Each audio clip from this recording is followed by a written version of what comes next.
الحمدلله نحمده ونستعينه ونستغفره ونعوذ بالله من شرور أنفسنا ومن سيئات أعمالنا من يهده الله فلا مضل له ومن يضلل فلا هادي له أشهد أن لا إله إلا الله وحده لا شريك له أما بعد فأعوذ بالله من الشيطان الرجيم بسم الله الرحمن الرحيم إن كنتم تحبون الله فاتبعوني يحببكم الله ويغفر لكم ذنوبكم والله غفور رحيم সম্মানিত দর্শক শ্রোতা মণ্ডলী আসসালামু আলাইকুম ওয়া রাহমাতুল্লাহি ওয়া বারাকাতুহু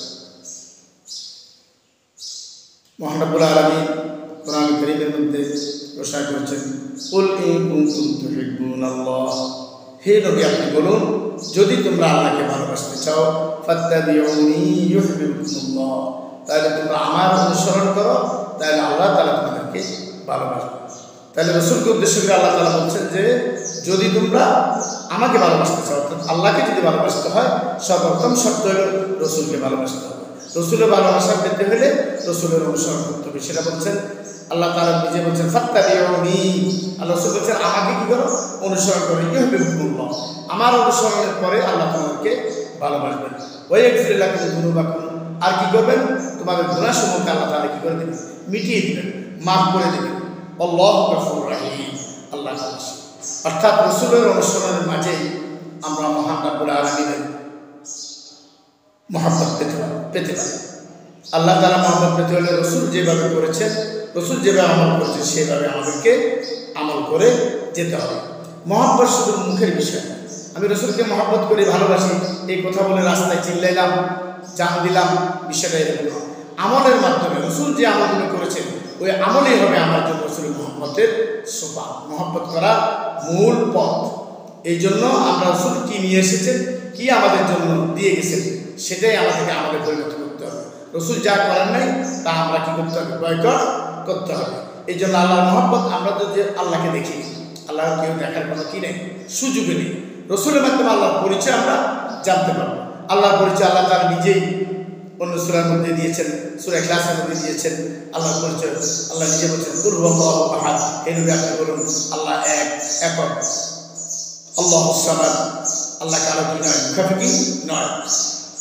লাম ইয়ালিদ ওয়া লাম ইউলাদ, তিনি কাউকে জন্ম দেন নাই এবং তিনি কারো থেকে জন্ম দেন নাই। অর্থাৎ আল্লাহ তাআলার কোনো সন্তানও নেই, আল্লাহ তাআলা কি নেই, পিতাও নেই। ওয়ালাম ইয়াকুল লাহু কুফুয়ান আহাদ, আর আল্লাহর সমতুল্য কেউ নেই। এইটাই হলো সূরা ইখলাসের মূল অর্থ। অর্থাৎ সূরা ইখলাস দ্বারা একনিষ্ঠ তাওহীদের কথাই বলা হয়েছে। এই জন্য আল্লাহ কারো মুখে থেকে নয়, সকল মানুষের আল্লাহর মুখে থেকে। তাই আল্লাহকে যদি আমরা পেতে, আমরা পরিচয় জানলাম, কিন্তু আল্লাহকে পেতে হলে রাসূলের অনুসরণ করতে হবে। আমি একটি হাদিস বলে আমি আমার আলোচনা এখানে শেষ করবো। আনাস রাদিয়াল্লাহু তাআলা আনহু قال قال رسول الله صلى الله عليه وسلم إن الله حجب التوبة عن صاحب البدعة। বিদআত ব্যক্তির একমাত্র হিজাব হলো, বাধা হলো তওবা। অর্থাৎ বিদআতি ব্যক্তি যদি তওবা করে তাহলে তার বিদআত থেকে তিনি কি মুক্ত হওয়া সম্ভব। এই জন্য বিদআতি ব্যক্তি যদি তওবা না করে তাহলে তার কি হেদায়েত পাবে না, সঠিক পথ পাবে না। কারণ বিদআত সবসময় করা হয় সওয়াবের আশা। আর যেহেতু তার হিজাব হলো, পর্দা হলো একমাত্র তওবা করা। এই জন্য আল্লাহ রাসূল বলেছেন ইন্নাল্লাহ হাজাবা তাওবাতা আন সাহিবিল বিদআত। বিদআতি ব্যক্তির পর্দা হলো তার তওবা, অর্থাৎ তওবা করবে তার বিদআত থেকে মুক্ত হয়ে যাবে। হাত্তা ইয়াদা বিদআতাহু, যতক্ষণ তার বিদআত দূরীভূত হয়ে যায়। এই জন্য আমরা রাসূল সাল্লাল্লাহু আলাইহি ওয়াসাল্লাম হাদিসে বলেছেন মান আমিলা আমালান লাইসা আলাইহি আমরুনা ফাহুয়া রাদ্দুন।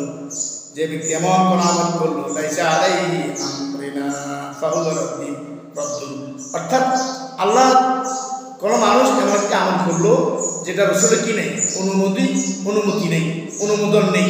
রাসূলের অনুমোদন বিহীন কোনো আমল আল্লাহর কাছে গ্রহণযোগ্য হবে না। সুতরাং রাসূলের অনুসরণের মাঝে আমাদের সকলের নাজাতের মূল চাবিকাঠি, অর্থাৎ আল্লাহর পরিচয়, আল্লাহকে চেনা, আল্লাহকে জানা।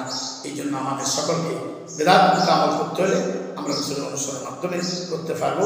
এই বলে আমি আমার আলোচনা এখানে শেষ করলাম। ওয়া তাওফিক ইল্লা বিল্লাহ। আসসালামু আলাইকুম ওয়া রাহমাতুল্লাহি ওয়া বারাকাতুহু।